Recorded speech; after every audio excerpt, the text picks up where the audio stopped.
Hey guys, this is Patrick Hammond, and today we're going to be talking about the top five, in my opinion, the top five tips for bands and artists of any genre. Now, this is good if you're in your local scene, if you're a mid-level player in the game. This is still relevant and this applies to you. Now, before we begin, I'm going to be talking to you guys a little bit about DistroKid. It's an amazing digital distribution website that gets all your music, puts it up on Spotify, Pandora, Amazon, you name it, they have it. It's pretty dirt cheap for any musician out there. It's totally DIYable. And if you don't know what that is, it's do it yourself. You could definitely do it yourself and pretty much make your band look legit as F, okay? It's only, I believe it's only $30, and I will put a link in the description so that you can earn seven a discount for 7% off your first order with DistroKid, okay? So without further ado, let's jump in. Okay, so tip number five, learn more about business. I didn't think it would be as intense when I started my own band out, and I quickly found out that obviously it was going to be the same thing as having your own business, okay? You need to know how to market, you need to know how to network with people, and you need to be uh, music industry savvy. And the perfect book that I can recommend for anybody who's trying to get into this is a book called All You Need to Know About the Music Business by Donald S. Passman. It's a great book that covers anything from copyright basics to touring, merchandising, royalties, how record labels work, and much, much more. And it's all up to date information. Definitely check it out if you have the chance. Okay? So that's tip number five. So tip number four, get a job. It's pretty self-explanatory, very obvious, but some bands when they start off, they think that they can make money off of, their first few shows, and when reality hits them and no one comes to, the first few shows, it's a nightmare. You end up going negative, you break, your bank on just transportation, a gear, and other costs that can go into play when you're traveling far to your local bar if you live like in a big wide area, or if you need to upgrade gear and you want that shiny new pedal that you've always wanted to upgrade your tone, but you can't get it because you need money.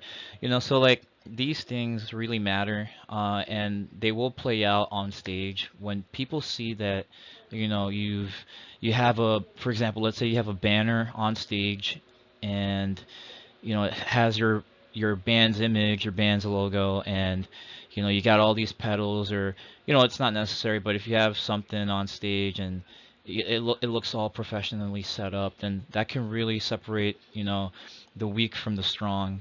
And so the only way you could do that is by getting a job. Earn a lot of income, make some income, to save up for all these things, because trust me, you're going to need it, especially when, if you don't know how to design your own logo, you might want to pay someone to do it, and if you don't have the money for it, then you're screwed. Having a logo is definitely like one of those things that you must have. So it's just a thing that you need to do, okay? Get a job, and believe me, you can go places with that, okay? Because you'll need money for ads, you'll need money for I don't know, paying people to, just paying people to help you out, whether it be, pushing your material. Maybe like you'll even need money to go on a radio show. Sometimes people ask for money up front so that you can go on a show, and they might ask for money. And, it's a good investment depending on how you play it out. But either way, get a job, okay? So that's tip number four. Tip number three is to be open-minded about music, okay? Now, what I mean by this is, I mean, make music to attract different audiences while genuinely loving what you create, okay? I can't stress this enough. Some people they're afraid of creating music that's radio friendly or music that sounds like what everybody else is doing. But honestly, I think that might be a good thing. And the reason is, uh, if people are listening to that right now, if there's a trend, there's more of a chance for you to be exposed to that audience of a huge crowd. And the way you separate yourself from them and you is that you need to create something way better that's in the same playing field but way better. Okay, you have to be really good at it. It's like, for example, you have Linkin Park, you know, rap and metal. that used to that used to exist, right? I mean, Anthrax did that way before they did, but they didn't really blow up with that, you know. But then here comes Linkin Park, who made it fresh, you know. And and then when they made it fresh, that's when people were like, "Oh yeah, that's original." But that already existed in other groups anyway. So definitely don't shy away from doing that, and also look at what other successful bands have done. You know, for example, like Kiss putting their brand on everything that you can think of, from panties to socks to, oh man, I don't know, toothbrushes. It could be anything, you know. And also, if a person in your band, or let's say, you know, you're a solo artist and you have a lot of people that help you out, you know, with the music direction.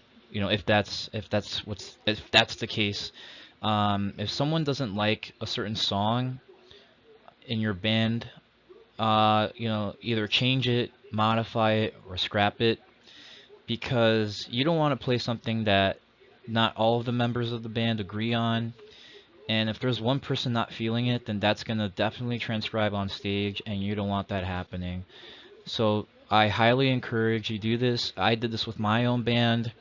We had a song, we have a song called Critical, and we made that song 2 years ago. And for some reason, like after like a few months of playing it, we weren't feeling, you know, like the solo section. And then we ended up going back to it, working on it, and we changed it up. And it's so much better how it is now. And we're all super proud of it. So definitely do that if you're not feeling something, and make sure you're open-minded about anything, okay? So now, tip number two, recruit the right people. Right. So this is a fairly obvious one. Uh, I mean, look, sometimes you'll recruit people who are your friends or family, right? And you're all excited about doing something, and you know everybody's hyped. You know, there's a lot of positivity, but then the practicality doesn't end up working, right? Because maybe your cousin Joe might not come into rehearsal right before it's scheduled, you know. For example, like if you schedule a rehearsal for like 3 p.m. and he ends up canceling at like 2 p.m. and he does this 3 or 4 times straight, you know that's not good. Like that, you can't have that, you know. You need people who are dedicated, who are gonna come in, and you need people that aren't gonna be dicks. Because trust me, if there's any community that I know that dicks um surround themselves in, it's definitely the music industry. So watch out for those people. If you don't connect with someone, this is just like a relationship, you know. If you don't connect with somebody, man, just just say, you know what? It was a pleasure meeting you, pleasure working with you, but you know, I think it's time to part ways because I'm not feeling this anymore. And you just walk away. You know, you have to make sure that these people have the right personality. That's like number one. And then number two, you make sure that their image is on point. Make sure that if you're in a metal band, then they have to look metal, because you can't have someone that looks like they just came out of, I don't know, My Little Pony or like an indie band. You know, it just doesn't make sense. So make sure you have somebody that fits the image. Uh, and then after that, make sure that they have good stage presence. You know, you have to transcribe feel on stage, and if people don't get that, then you're just gonna look boring on stage. You're just gonna be standing there, and it's not really exciting. You know, if there's any comment that I've ever gotten from playing sta on stage, was that my stage presence was on point, our stage presence was on point. So I think it does matter. Make sure that that's a key factor when um, it comes into hiring somebody. Okay, so those three things will definitely help you get by with recruiting somebody. Uh, and let's go on to the next one. The golden rule, right? The ultimate rule that I think should never, ever, ever, under any circumstance, be broken, or you will be severely FK'd. All right. Um, now before I mention this one, please take this with a grain of salt because this doesn't always apply, and you need to be wary of when this applies and how it applies. And let me get that into that in 1 second. All right, so it is don't talk shit about promoters. Okay, easily, you know, it's an easy thing to do. You know, let's say you book a show with I don't know, your local bar, and you know they promised you that they were gonna pay you X amount of dollars for like the first 10 people that walk in, and then after that, I don't know. No, actually, no. Let's say for the first 10 people they keep a certain amount of money, and then like uh, after that you get you know all the revenue, right? But then like you see that your audience is capped with like 20 people, and then they only give you like I don't know, let's say they only give you like $50 if like each you know if each ticket was like if each door admission was like $10. You know you're supposed to make $200 around there, right? Minus how much they keep, and turns out you're only getting like 20, $30, and you don't know what's going on. And that happens a lot. That always that happens a lot. Okay, you got to make sure that you got to make sure what kind of people you're dealing with. But at the same time, if something does happen to you, make sure that you don't spread the word around town. You know, you don't just go on Facebook to all your musician friends and then be like, "Hey, this promoter did this to me. Don't, you know, promote with this guy." You know, or like message your friends about them saying, "Oh, you know, I worked with that guy before. Don't do it." Don't do that because you don't want to look like that person um, that's surrounded with. First of all, you don't want to be surrounded by negativity, and that will make you look like a negative person. Number two, um, let's say you played that show at that bar and nothing went right, okay? But then let's say 2 months later you get an opportunity to play at like a very established venue, but it turns out that the promoter from the first bar knows the promoter from that big place, and so then what's gonna happen?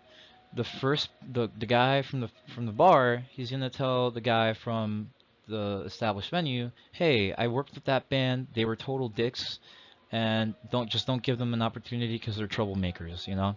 So you instantly screwed your own success up because you just went talking shit about them. And I know sometimes, you know, sometimes you're right about something. Maybe sometimes it's true that they fucked you over, it's true that you know they fuck all other bands over, but honestly, just keep it very under wraps. Don't go around spreading the facts, because then you're the one that's gonna look like a dick, and you're gonna essentially look like a very negative person. So I wouldn't do it. That's just my recommendation. I mean, I followed this advice for about 2 years straight, and it has gotten my band opportunities to play at Webster Hall, out of state, and several other well-established venues. We never played there because we didn't have a bass player, so we had to unfortunately not take the opportunities. But at the same time, we got those opportunities, and why is that? Because we didn't talk shit about anybody. You got to keep it humble, and when you're humble, your doors open up, man. And I'm not just saying be humble for the sake of getting those opportunities or anything. I'm talking about being humble so that being humble so that it feels good. It just naturally feels good to talk to people, and have very positive vibes with people. It just feels good knowing that you're helping other people out, talking to them. So guys, just don't do this, all right? You're gonna screw yourself up, and maybe if you know other bands in the scene who already have a little, a little more of a following than you, then probably 10 out of 10 times, if they're cool with you, you could open up for them, and you could probably open up to I don't know, like hundreds of people, depending on how many people these guys bring. So if you have some beef with like the bassist of that band, then you're screwing yourself up, because hey, you could have opened for them or something like that, and you could have potentially gotten new fans from just playing an opening set with them. And guys, believe me, just don't talk shit about any promoter, any band member from another band, or don't talk shit about other artists. Always keep the peace, always collaborate, um, and I guarantee you that you will build a solid network of fans, like-minded musicians, bands, and other music industry professionals out there. Okay, so there you go. Those are my top five. I hope you enjoyed this. I hope it opened up some things to you. These are coming from my personal experiences. I know this was a little long, but I like to go in depth sometimes because trust me, um, I think this is huge for especially like bands starting out. They make so many mistakes, and I don't want you guys to go through that because I surely did, and I could talk a lot more about this, but you know that's for another video, right? Okay. And so before I end this video, I just want to tell you guys a little something about frickin' Dava picks. I don't know if you guys have ever heard of them. They're really cool. They're like these picks they have a little grip on them, but it's not like that grip where it's just like annoying, and sometimes when you sweat, they're gonna fucking like just drop to the floor anyway. Dava picks, man, you hold them and literally they are so good on your hands. I use them, for just straight up chugging, or I use them for, sometimes lead playing. It's really good stuff, man. I can't really go much into it, but trust me on this. Try them out. They're what, like $7 for like a pack of six. If you're tired of using Fender picks, or I don't know what else you use beside that, but if you're tired of using that and your standard pick, definitely give Dava picks a try. Okay. All right, guys. So that's enough of me. Make sure you guys subscribe for upcoming videos. I'm planning to do podcasts in the future, hopefully with a buddy of mine from my band. And by the way, our band is called Empire in Descent. We are all over social media. Check us out at twitter.com/Empire in Descent, facebook.com/Empire in Descent. I will put links in the description. You can check us out on Spotify too.